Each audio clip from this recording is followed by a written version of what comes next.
En religion, l'Église du Seigneur Jésus-Christ ne veut plus se taire face à l'ignorance que lui porte la population camerounaise. Ainsi, au travers d'une conférence donnée par le révérend Assamba ce week-end à Yaoundé, plusieurs révélations ont été faites. Marie-Rosine Gondoga.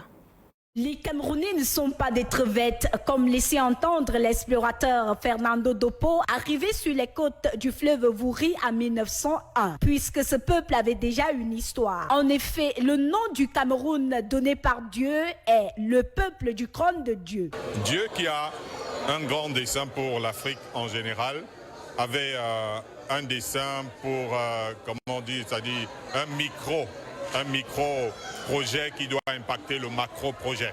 Donc le Cameroun devient le centre de ce projet parce que les Camerounais, on retrouve dans le Cameroun des personnes qui sont les descendants des véritables des Égyptiens, c'est-à-dire qui ont laissé des traces, comme par exemple nous parlions de l'Ouest, avec le mont qui porte le nom de Dieu à l'Ouest, le mont Yahou, ou Yahou selon les différentes tribus. Chez les Bami, il y en a qui prononcent Yahou et les autres qui prononcent Yahou.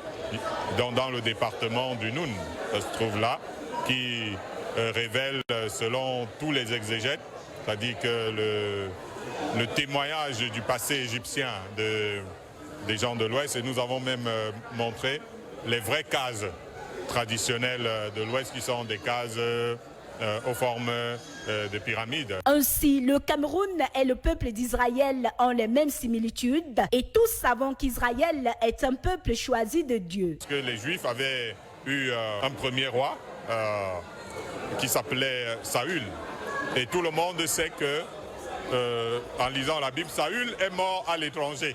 Il a été enterré à l'étranger, c'est assez curieux. Même si après de longues années, il a été ramené, le corps de Saül a été ramené en vie. C'est curieux que nous au Cameroun, on ait ce genre de scénario. Et David était un homme selon le cœur de Dieu. Et moi j'ai eu des visions et des révélations de la part de Dieu qui parlaient du président actuel comme étant un homme qu'il a choisi. On le dit si bien, le Cameroun c'est le Cameroun. C'est pas un hasard puisque c'est une nation sacrée et encore plus un micro-projet de Dieu. Et les prophéties d'Ésaïe qui disent que dans cette contrée de l'Afrique centrale va susciter un sauveur, un défenseur, c'est-à-dire pour cette nation, et que Dieu allait répondre aux cris de cette nation, ça veut dire qui en fait sont des prières, parce que les prières dans la Bible sont regardées un peu comme des cris. Ça veut dire que dans Ésaïe, on appelle à ces gens qui représentent le Cameroun d'avoir les mains tournées vers Dieu. Le Cameroun qui était un pays extrêmement pauvre, qui était en train de descendre en 1994.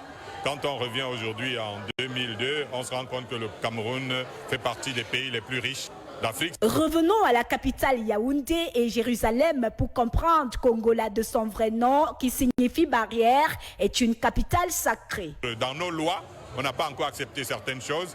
Donc le Cameroun est un peu vierge quelque part. Les richesses du Cameroun sont encore toutes presque à disposition, c'est-à-dire les richesses du sous-sol et autres qui ont été bien protégées. Ainsi, selon l'orateur du jour, les Camerounais doivent sortir de la prison dans laquelle le diable les a mis